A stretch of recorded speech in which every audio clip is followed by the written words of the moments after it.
रामकृष्ण जय जय Ram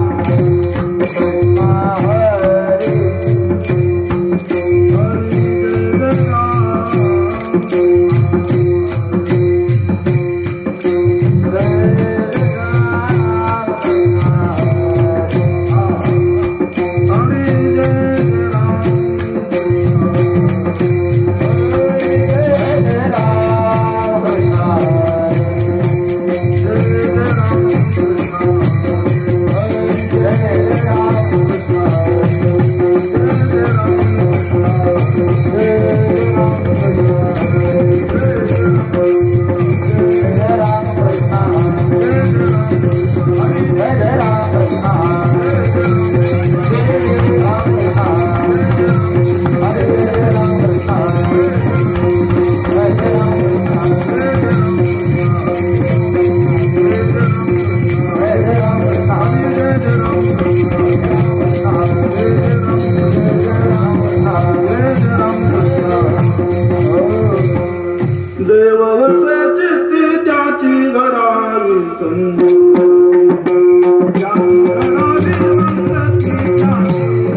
Ah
पुरवावी वासना वासना वासना देवा देवा देवा देवा पुरवावी वासना वासना देवा पुरवावी वासना देवा पुरवावी वासना देवा देवा पुरवावी वासना देवा पुरवावी वासना देवा पुरवावी वासना देवा देवा पुरवावी वासना देवा देवा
देव वसे चित्ती त्याची घडावी संगती ऐसे आवडते मना देवा पुरवावी वासना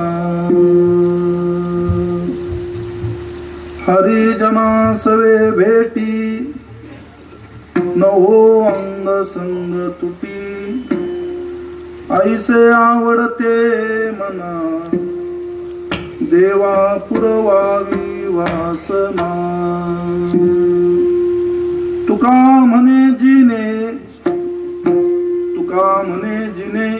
भले संत संगष्टने ऐसे आवडते मना देवा पुरवावी वासना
तुका. नमो सद्गुरु तुकया ज्ञान दीपा. नमो सद्गुरु सच्चिदानंद रूपा. नमो सद्गुरु भक्त कल्याण मूर्ती. नमो सद्गुरु भास्करा पूर्ण कीर्ती. सेवेलागी सेवक झालो तुमच्या लागलो निज चरणा. अहो स्वामी तुकया देवा यावरी न करावा अवेर. श्री विठ्ठल हृदया जगद्गुरु संत श्रेष्ठ शिरोमणी श्रीमंत तुकोबराय चैतन्य महाराज आणि या आपल्या दिव्य स्वरूप अभंगातून ज्या भगवान परमात्म्याची, ज्या आराध्याची निसीम सेवा केली, ज्याच्या चरणी ज्याच्या ठाई अवघड जीवन समर्पित केले, एकही क्षण ज्याच्या व्यतिरिक्त जगद्गुरु तुकोबरायांनी घालवला नाही, त्या भगवंताचं नाम चिंतन करणे, त्याचं भजन करणे, त्याचं पूजन करणे, क्षणोक्षणाला त्याला आळवणे, यामध्ये सर्वतोपरी निसंदेह ज्यांनी काळ व्यतीत केला त्या आराध्याच्या ठाई संत महात्म्यांचा गौरव करीत असताना आपल्या अंतकरणातील आवड प्रगट करत मागणी करतात. विठ्ठल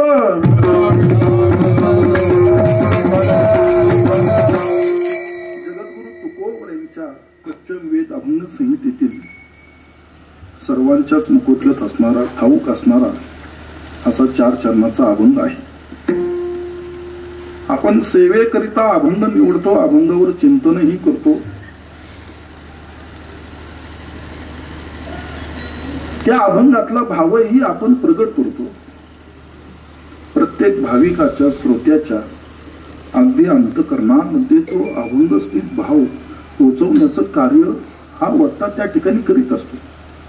परंतु ज्या अभंगातून आपण या भूमिका साकारतो, या गोष्टींचा प्रयास करतो, त्या अभंगाचा अधिकार आपल्याला ठाऊक आहे का, हा एक प्रश्न आहे.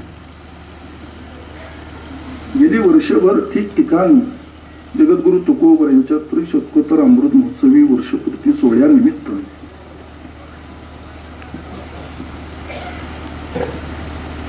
अखंड गाथा पारायणाचं आयोजन अगदी लहान मोठ्या प्रमाणामध्ये त्या ठिकाणी आयोजित केलं गेलं.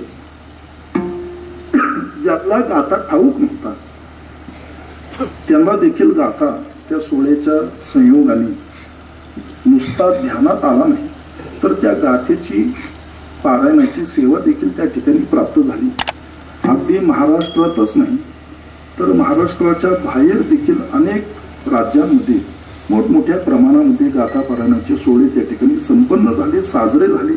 हे वैभव संत महात्म्यांचं हे तुका म्हणे गाजे वैकुंठी सोहळा. संत महात्म्यांचा सोहळा जर वैकुंठात साजरा होत असेल तर या भूमंडळात का साजरा होणार नाही? मग लाखो करोडो लोकांनी गाथा पारायण केली, परंतु ज्या अभंगाची आपण सेवा केली त्या अभंगाचं सामर्थ्य काय, त्या अभंगाचा अधिकार काय, याचं वर्म आपल्याला ठाऊक झालं पाहिजे. जगद्गुरु तुकोबरायांचे अभंग फक्त अभंग नाही, ते अभंग आहेत यामध्ये तिळ मात्र संदेह नाही.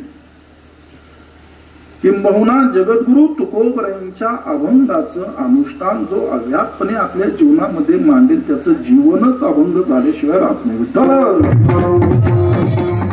असं प्रचंड सामर्थ्य जगद्गुरु तुकोबरायांच्या अभंगामध्ये त्याचं कारण आहे. त्यामागे जगद्गुरु तुकोबरायांची तपश्चर्या आहे, तुकोबरायांचा त्याग आहे.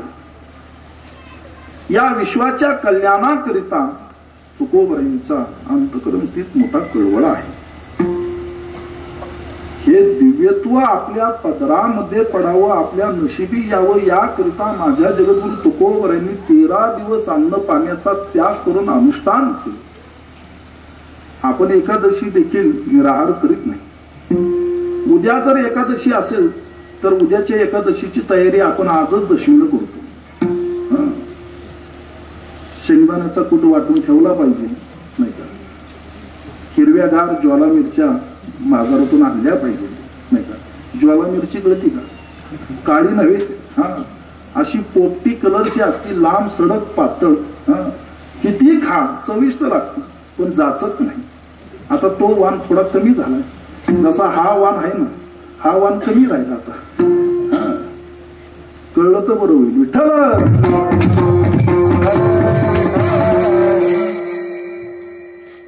किती खा गोडच लागतो आणि कधी खा. आणि पुन्हा उद्याच्या एकादशीची तयारी, पुन्हा फराळ तळणीचे पदार्थ नाही का. आता तळणीकर घेऊन गेले म्हणून जास्त तळणीचे पदार्थ सांगत नाही का. आणि तसला विषय मांडणे हे आपलं दूषणही नाही. विठ्ठल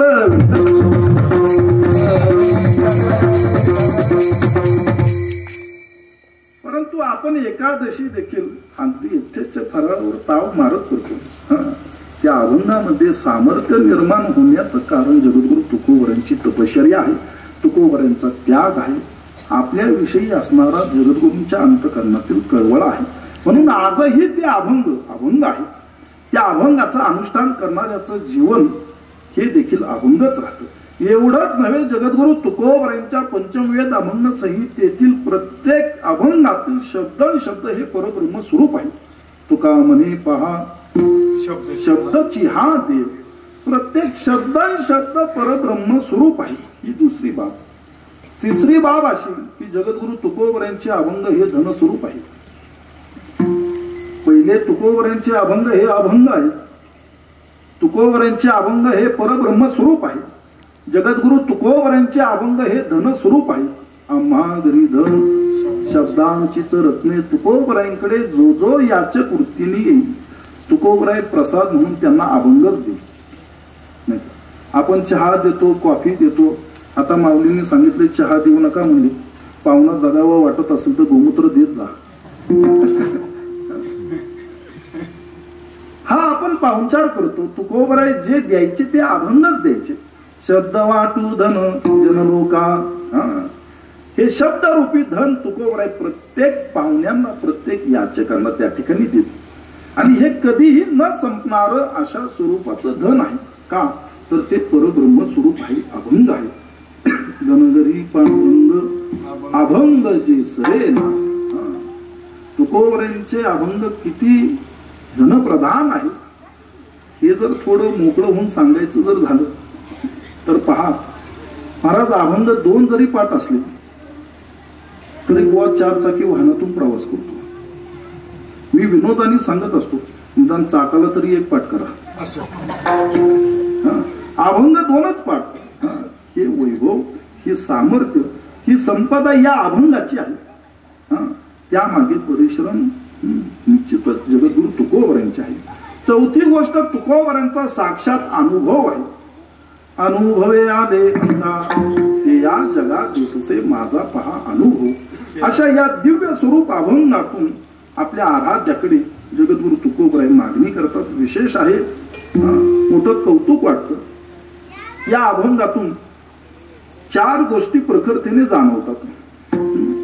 ज्या भगवंताची आपण आराधना करतो, उपासना करतो, ज्याची भक्ती करतो, ज्याची पूजा करतो, त्याच्या ठाई आपला एकविध भाव असणं अत्यंत गरजेचं आहे. त्याच्याकडे मागणी करीत असताना जगद्गुरु तुकोबरायांनी संत महात्म्यांचा मोठा गौरव केलेला आहे. नुसता गौरव नव्हे, अभिमानाने गौरव केलेला आहे. एक लक्षात घ्या, ज्याचे आपण पायिक आहोत त्याच्या समोर इतरांचं कौतुक करावं याकरिता देखील धाडस लागतं. जगद्गुरु तुकोबरायांनी भगवंताकडे मागणी करीत असताना, आपल्या अंतकरणातील आवड प्रगट करत असताना संतांचा गौरव केलेला आहे. त्यामध्ये कुठेही भगवंताची स्तुती नाही, भगवंताचा कुठेही गौरव नाही, किंवा कुठेही कुठल्याही प्रकारचं कोड कौतुक जगद्गुरु तुकोबरायांनी केलेलं नाही. मोठं विशेष आहे. परंतु ज्याच्याकडे जगद्गुरु तुकोबरायांनी आपली अंतकरण स्थित आवड प्रगट करीत मागणी केलेली आहे, त्या भगवंताच्या ठाई तुकोबरायांचा मोठा एकविध भाव आहे. किती मोठा एकविध भाव आहे की ज्या भगवंताची आराधना करतो, ज्याची उपासना करतो, ज्याचं नित्याने नित्य भजन करतो, त्याच्याशी प्रत्यक्ष जगद्गुरु तुकोबराय एकरूप झालेले आपल्याला पाहायला मिळतात. रंगला या रंगी तुका विठ्ठल सर्वांगी. तुकोबरायांचा एकविध भाव जर आपल्याला सांगायचा झाला निद्रा करिता होतो पायी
तुकोबऱ्यांचा एकवीस भाव बर का.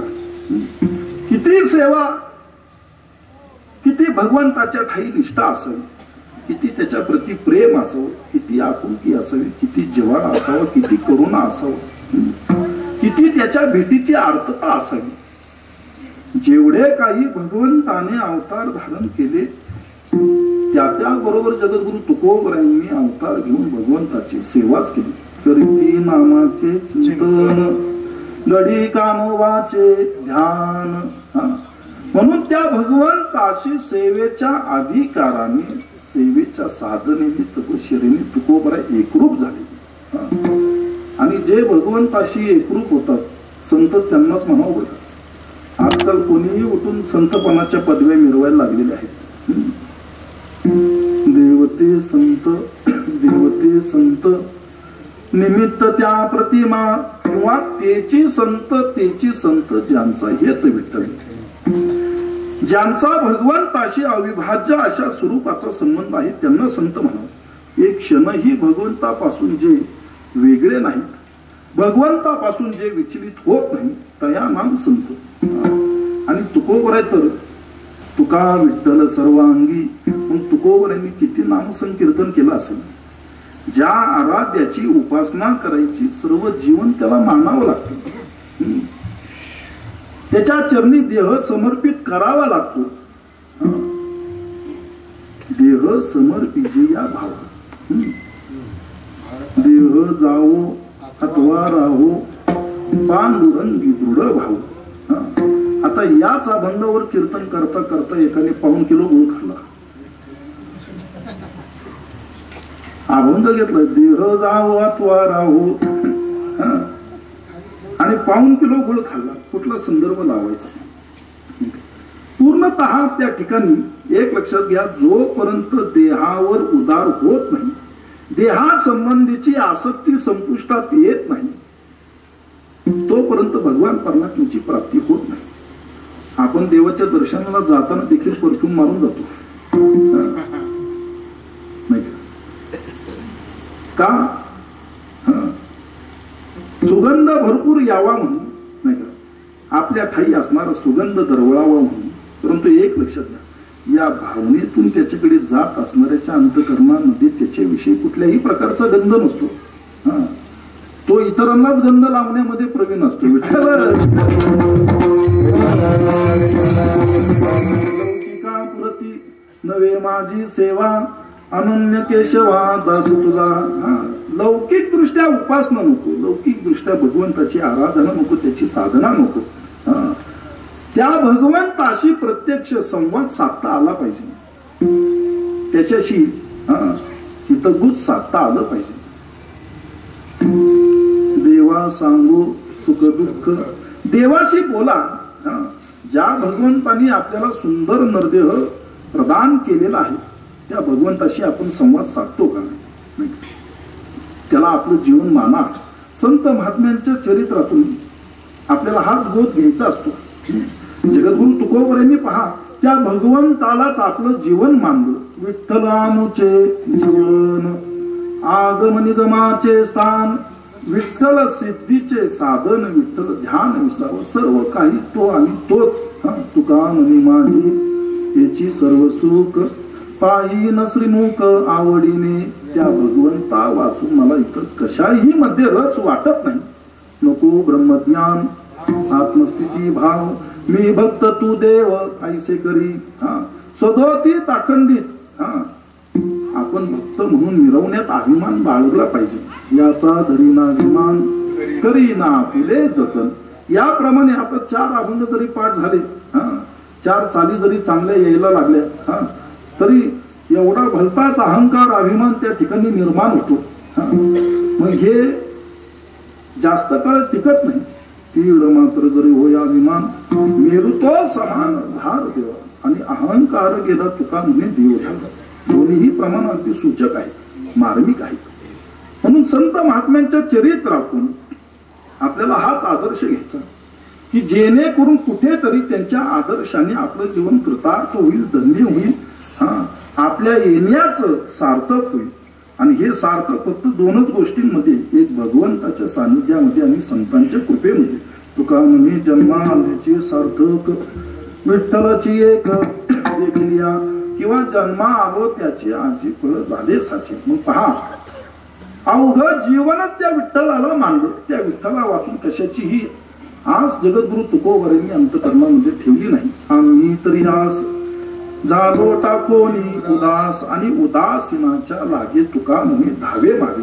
म्हणून तुकोबरांची प्रार्थना आहे भगवंताकडे, बर का, देवा आता ऐसा करी उपकार, देहाचा विसर पाडी मज. मला आता या देहाचा विसर पडू दे. देहासंबंधीची आसक्ती संपुष्टात आली की त्या भगवान परमात्म्याची प्राप्ती झालीच म्हणून समजा. कारण का जो देहावर उदार आहे, भगवान परमात्मा त्याच्याच पाठी लागतात. देव चिरद चिरणीची माती धावत चालती मागे मागे.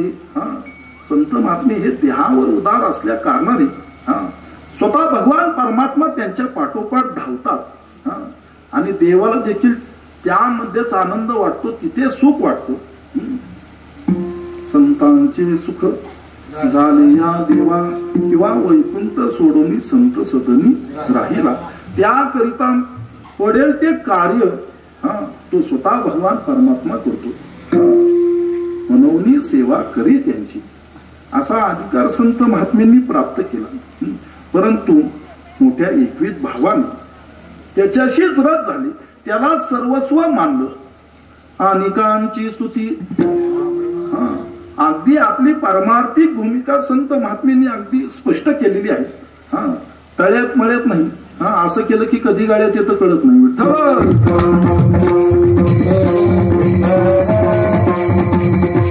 या व्यतिरिक्त कशाचीही अपेक्षा ठेवली नाही. तुका म्हणे काही न मागे अनेक तुझे पायी सुख सर्व आहे किंवा तेथे माझे अर्थ नको देवा तेथे माझी हरी वृत्ती राहो.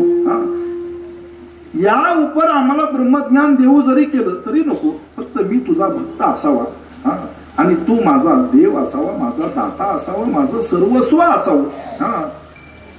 त्याला सर्व आता बऱ्याचशा वारकऱ्यांचं आराध्य विठ्ठल परमात्मा आहे आणि कुळदेव कुळदेवी भलतीच आहे. तुकोबऱ्यांना ते देखील मान्य नाही. विठ्ठल कुळीचे दैवत, विठ्ठल वित्त, गोत चित्त, चित्त देखील तोच परमात्मा, गोत देखील तोच. तुकोबऱ्यांचे सगळे सोयरे कोण होते?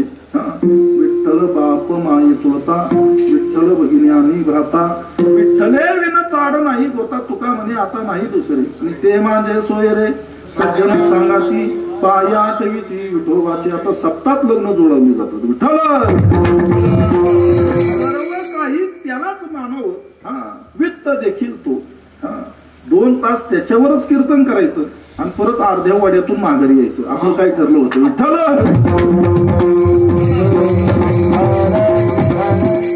काही तोच.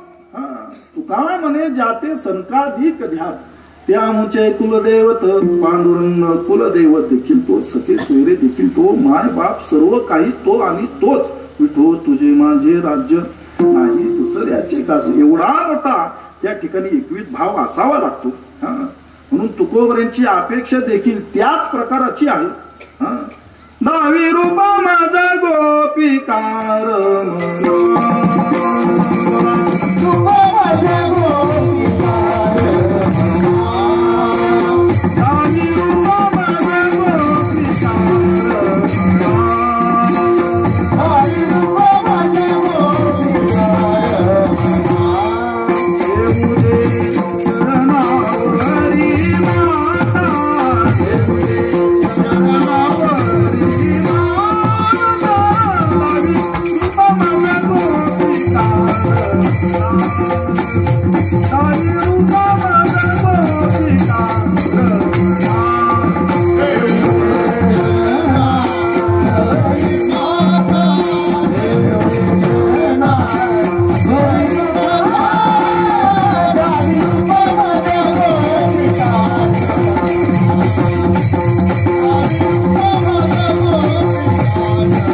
गोपिकार म्हणा किंवा आवडे हे रूप गोजिरे सुगुण.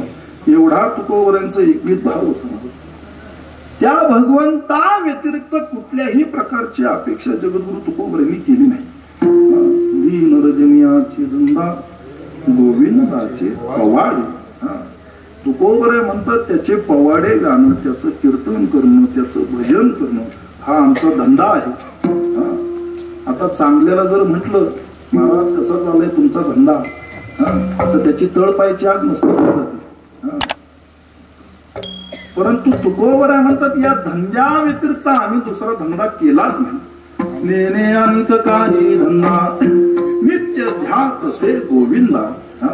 म्हणून या धंद्याचा नुसता नव्हे सार्थ अभिमान बाळगावा. सार्थ अभिमान बाळगावा. माणसं या धंद्यात येतात खरे, परंतु या धंद्यात आल्यावर वेगळेच धंदे करतात. विठ्ठल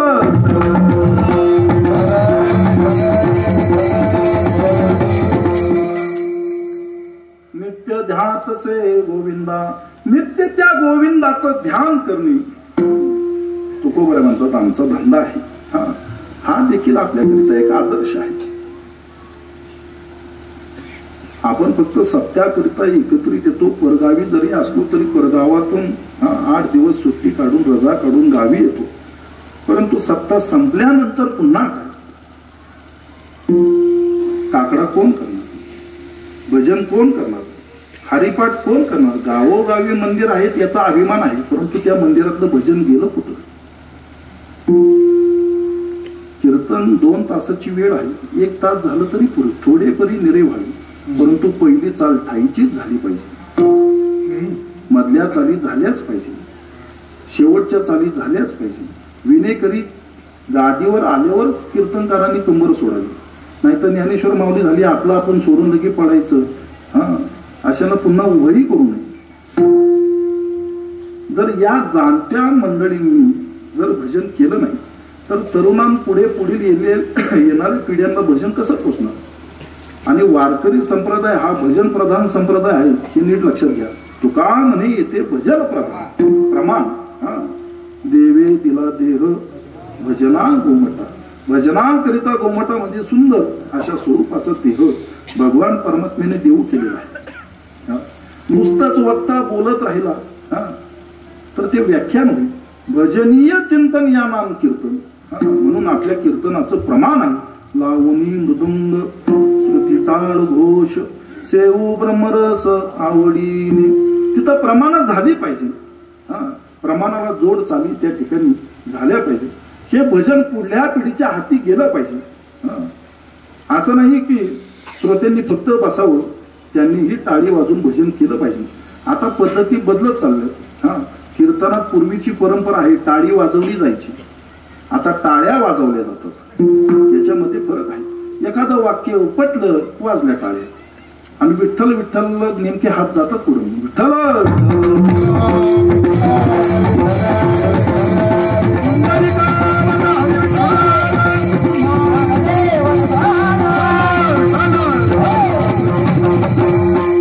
म्हणून या सर्व गोष्टी या परंपरा आपण जतन केल्या पाहिजे. मग हा आदर्श देखील आपण आपल्या जीवनात घेऊ शकतो. गोविंदाचे पवाडे. तुम्ही म्हणसाल महाराज सत्याकरिता आम्ही एवढे दिवस काढतोय, मोठ्या मुश्किलने काढतोय. इतर वेळेस आम्हाला कामं आहेत. कामं कुणाला नाही, आम्ही काही बिनकामाचे, कामही कामाचे आहेत. परंतु प्रत्येक प्रापंचिक जीवनातील कार्य साधत असताना त्या कार्याला भगवंताच्या नामाची जोड द्या. कामामध्ये काम काही म्हणा राम राम, जाईल भवश्रम सुख होईल दुःखाचे. जे जे कार्य करसाल, अगदी आमच्या माता माऊल्या जरी सकाळी चपात्या लाटायला लागल्या, भाकरी थापायला लागल्या, स्वयंपाक करायला लागले, तरी तो स्वयंपाक करीत असताना भगवंताचं नामसंकीर्तन करा. राम कृष्ण हरी विठ्ठल केशवा मंत्र जपावा सर्व काळ. प्रत्येक कार्य करीत असताना मग पहा, तो तयार झालेला स्वयंपाक राहणार नाही. त्याचं रूपांतर, त्याचं परिवर्तन ही प्रसादात होईल.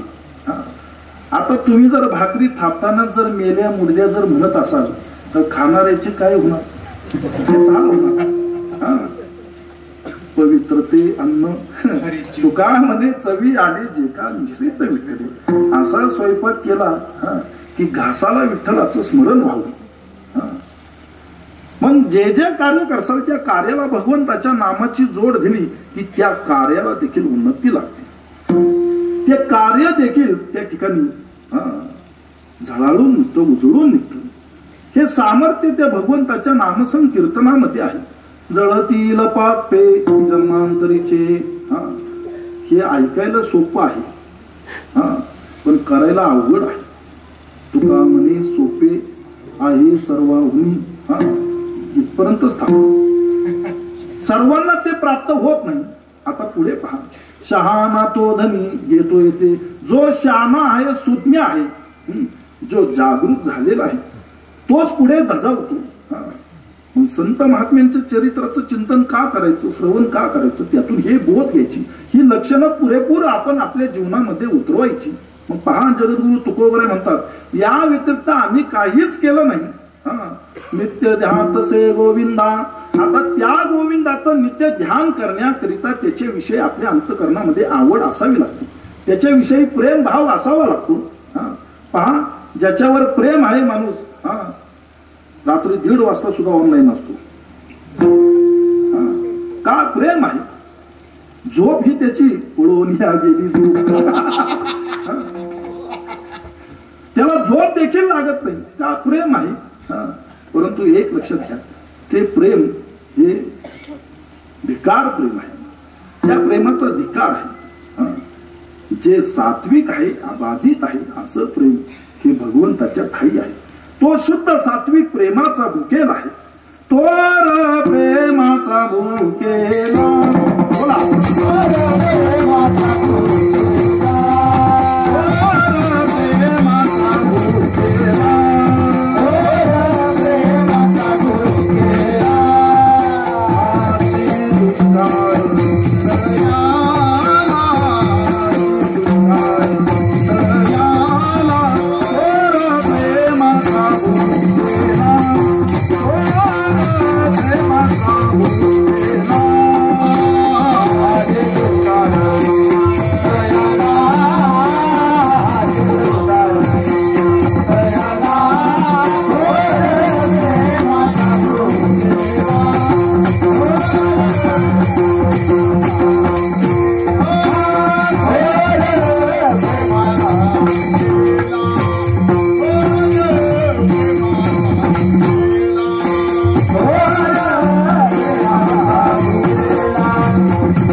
त्याच्यावर प्रेम करून पहा.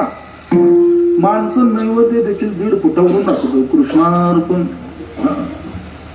नामदेवरायांचं चरित्र पहा. महाराज नामदेवरायांचे बाबा परगावी गेले. नामदेवरायांच्या मातोश्रीने सांगितलं, नामदेवा, बाबा बाहेर गेला, नैवेद्य दाखवण्याचं काम तुझ्याकडे आहे. एवढा नैवेद्य घेऊन रावळात जा, पंढरीनाथाला नैवेद्य दाखव. बाल स्वरूप होतं नामदेवरायांचं. आईची आज्ञा मानली. नैवेद्याचं ताट हाती घेतलं, रावळात गेले. पांडुरंगा पुढे नैवेद्याचं ताट ठेवलं आणि देवाकडे हट्ट करू लागले. नामदेवरायांच्या हट्टापुढे भगवान परमात्म्याला सगुण स्वरूपात येऊन नामदेवरायांच्या हातून तो प्रसाद स्वीकारावा लागला.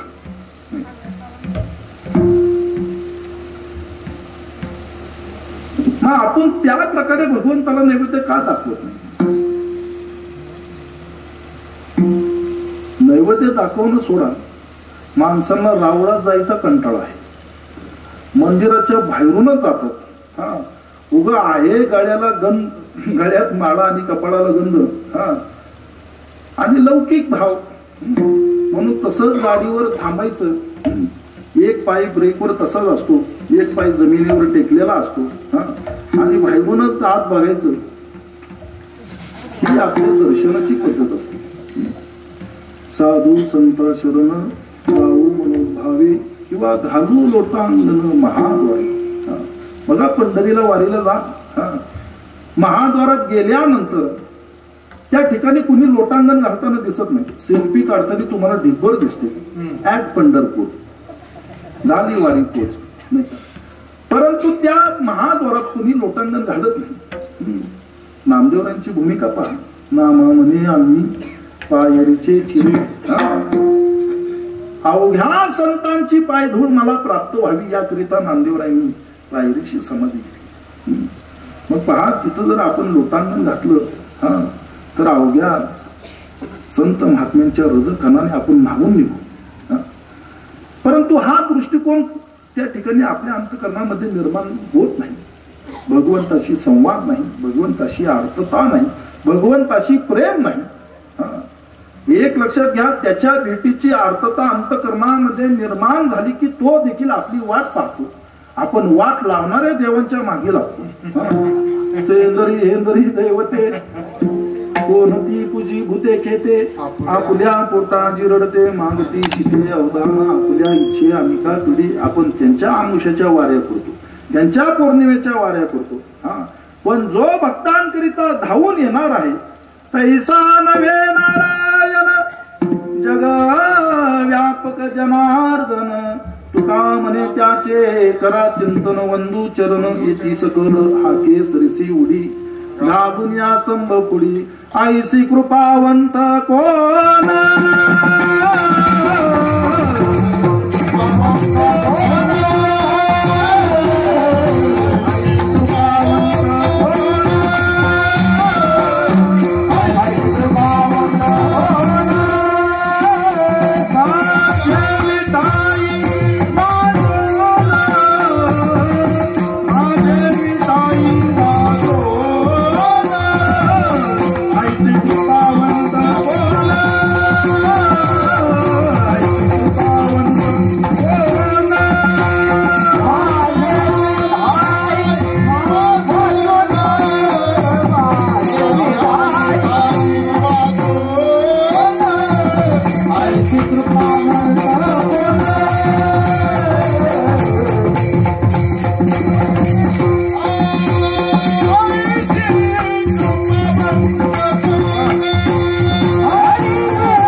एवढी कृपावंत कोण आहे?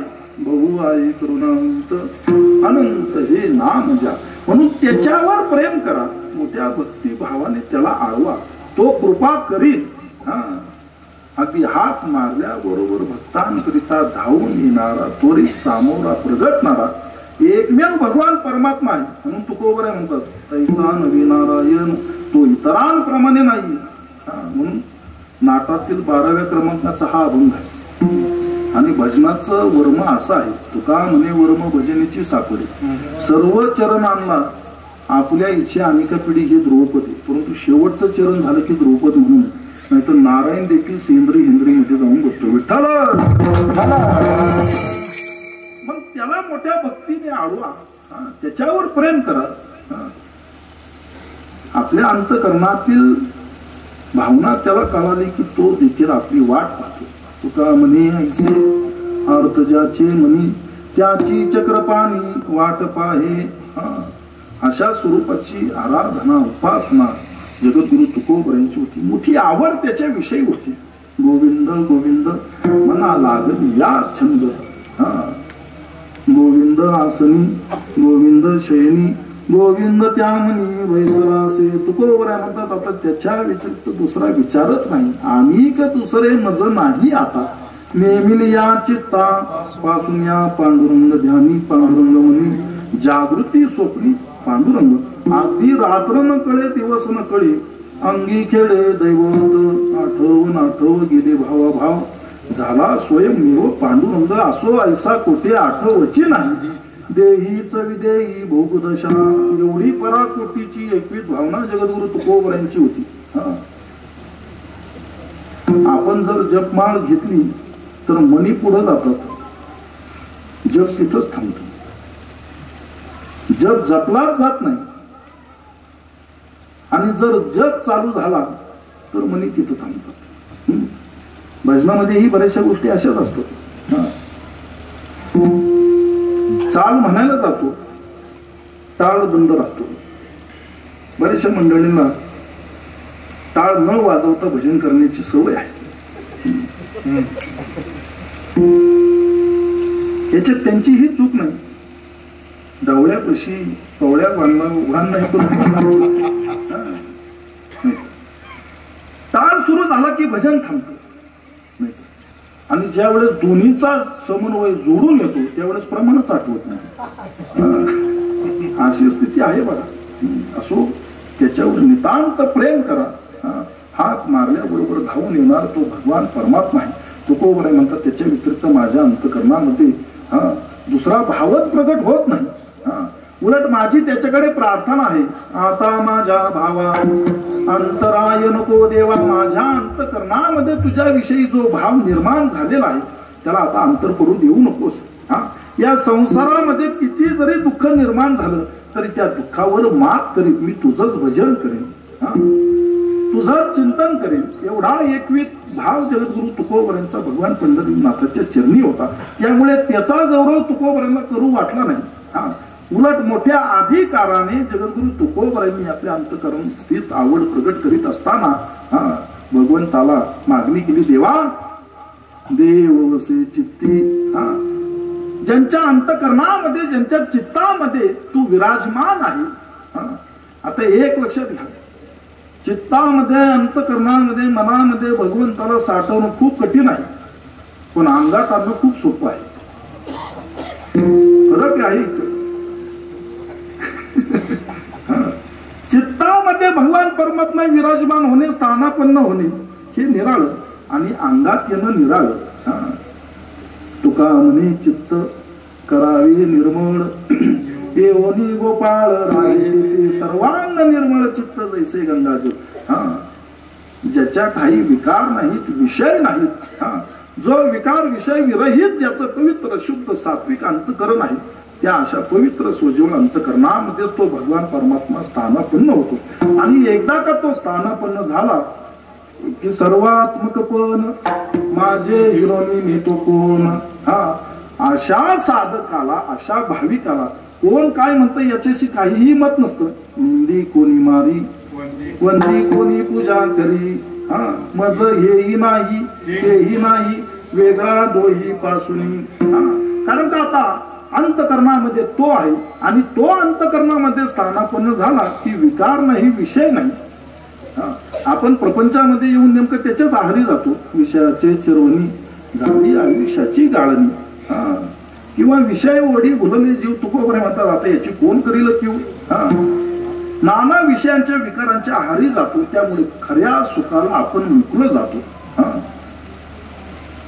अंतकरण शुद्ध करून त्या अंतकरणामध्ये त्याला साठवावं. आणि मन जो आनंद आहे आनंदे निर्भर डुलतसो किंवा विकार विषय नाहीसे झाले तो भगवान परमात्मा हृदयामध्ये विसावला. साठविला हरी जे हृदय मंदिरी. की त्यांची अवघी आनंदाची सृष्टी झाली. काम क्रोध लोभ हिमालय ताईचे ही अनुभूती त्या ठिकाणी येते. मग या दुःखरूपी संसारामध्ये देखील तो आनंदाने विहार करतो. पहा, आणि ज्याच्या अंतःकरणामध्ये मलिनता आहेत, क्लेश आहेत, त्याला समाधान कधीच नाही. किती मोठा चांगला सप्ताह होत नाही. गायकच जरा बरे नव्हते. गायक चांगले, सिस्टीम वाल्याला यंदा काही जुळलं नाही. मोकार आपले पैसे गेले, कुठं ना काही ना काहीतरी उन्हा धुणं ते काढतच राहणार. त्याला समाधानी एक कशात लाभतच नाही. अवघ्या गावाने वर्गणी दिलेली असते, तो पहिल्या पंक्तीला असतो, पण स्वयंपाक काय बरोबर नाही. वर्गणी असल्या सत्याला काय द्यावं. ही भावना अशा मंडळींची असते. एक लक्षात घ्या, वंश परंपरा फक्त संतांच्या चालत आलेल्या असे नाही. काही सालो मालोंच्या आहेत, काही मंबाजीबाऊंच्या आहेत, नाही का, की ज्यांचं आजही कार्य तुकोबऱ्यांच्या भाषेत जर सांगायचं झालं, कालवणी विष केला अमृताचा नाश. जसं सालो मालोने तुका म्हणे काढावं आणि सालो मालो म्हणून घालावं, जसं मंबाजीबाऊंनी तुकोबऱ्यांचा द्वेष करावा, पण यांना दुसरं व्यासपीठही नाही, त्यामुळे ते इथंच येतात, नाही इतर ठिकाणी जाऊही शकत नाही. मंबाजीबाचं चरित्र पहा तुकोबऱ्यांच्या अनुषंगाने.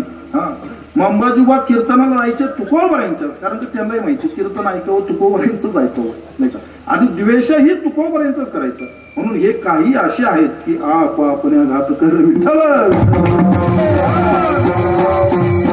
मग त्याला अंतःकरणामध्ये साठवला, तो स्थानापन्न झाला की भाव पहा, ज्याचा ऐसा अनुभव विश्वदेव सत्यत्वे. मग काम क्रोधा नाही चाली, होती झाली समता. तुका म्हणे भेदाभेद गेला, तुका गेला वाद खंडोनी. देवतया जवळी वसे, देवतया जवळी वसे,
निर्माण होतो.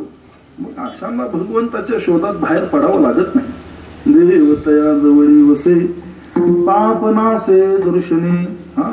आणि देव देखील त्यांच्या सहवासात राहतो. तुका म्हणे जेथे असे भक्त राव, तेथे नांदे देव संदेह नाही. नांदे तया घरी दैवत पंढरीचे. मग अशांच्या अंतःकरणामध्ये जिथं तू विराजमान आहे, त्यांची संगती मला माझ्या जीवनात घडू दे. देव वसे चित्ती त्याची घडावी संगती. आपली नेमकी विसंगती आहे, आपली संगती कधी नाहीच. आता पहा, महिन्यावर आषाढीचा सोहळा येऊन ठेपलेला आहे, नाही का. 12 जरी वाजले दुपारचे तरी उठा पांडुरंगा प्रभात समयोपातला. ज्या वेळेस आम्ही चोपदार घेऊन पाठीमागे जातो, दिंड्या क्रमांकाला लागली की नाही पाहण्याकरिता, निरीक्षण करण्याकरिता, दुपारचा 12-12:30चा समय. आणि काकडा, अरे मला आत्ता काकडा, म्हणजे आम्ही आत्ताच नंबरला लागलो. मग सकाळपासून काय करत होता? सकाळी जागेवरच भजन करावं, नियम पूर्ण करावा, आणि जेव्हा नंबरला लागसाल तिथून पुढं त्या पुढचं भजन घ्यावं. परंतु सर्व ठिकाणी विसंगतीच. पुढे मर्यादा नाही, मान नाही, सन्मान नाही, आदर नाही, ज्येष्ठांचं श्रवण नाही. येथे वडील जे जे करीती किंवा नवे करू नये जुने सांभाळावे ज्याचे त्याने.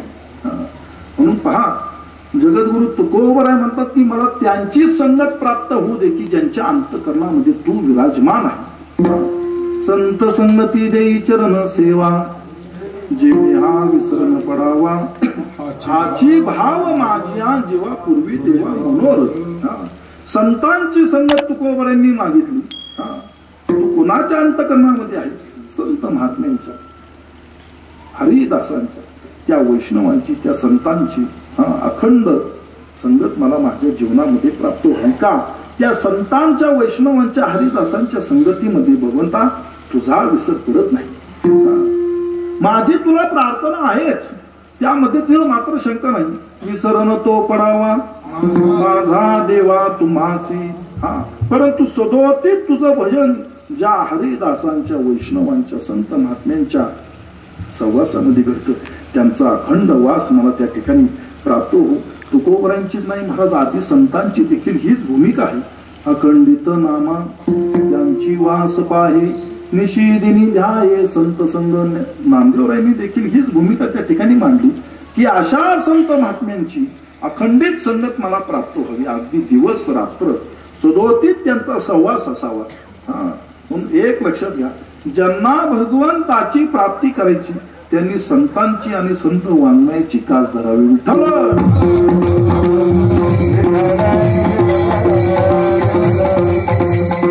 नात्राय प्रमाण आहे, संताविन प्राप्ती नाही. हरी प्राप्तीचे उपाय धरावे संतांचे ते पाय. म्हणून भगवंता त्यांची संगत मला प्राप्त व्हावी. देव वसे चित्ती त्यांची घडावी संगती, त्यांची संगत मला माझ्या जीवनामध्ये प्राप्त व्हावी. या व्यतिरिक्त माझ्या अंतकरणामध्ये कुठल्याही प्रकारची आवड नाही.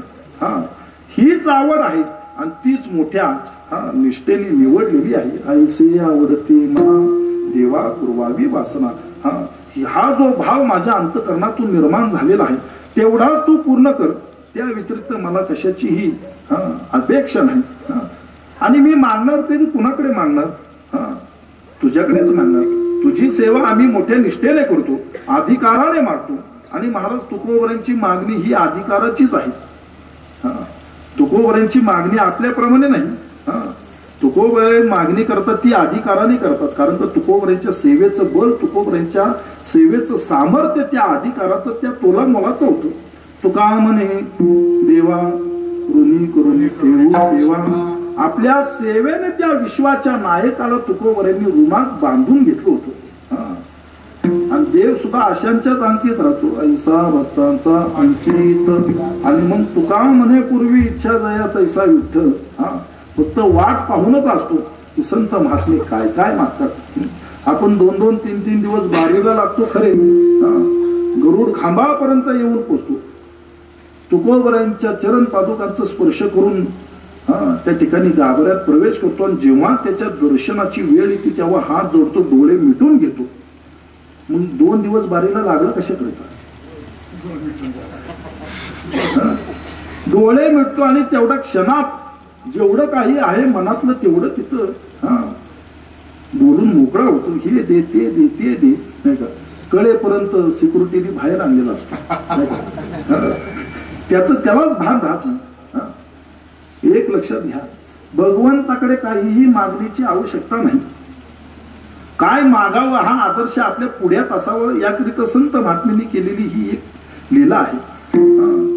परंतु एक लक्षात घ्या, आईला कधी सांगावं लागतं का आपल्या लेकराला काय पाहिजे? माय बापांना हे सांगावं लागत नाही. करी लाभा इन प्रीती ऐसी कळवळ याची जाते. तद्वत तो भगवान परमात्मा आहे. एकदा का त्याची सेवा केली, त्याच्या ठाई आपला जीवभाव समर्पित केला की न सांगता कळे अंतरीचे गुज. सर्व काही त्याला कळतं आणि तो भक्तांच्या पाठीशी उभा राहतो. देव उभा मागे पुढे किंवा मागे पुढे उभा राहे सांभाळतो. असा तो भगवान परमात्मा आहे. मग त्याचीच सेवा अखंडित प्राप्त होण्याकरिता त्या संत महात्म्यांची संगत मला माझ्या जीवनामध्ये प्राप्त व्हावी. ऐसे आवडते मना देवा पूर्वावी वासना विठोपार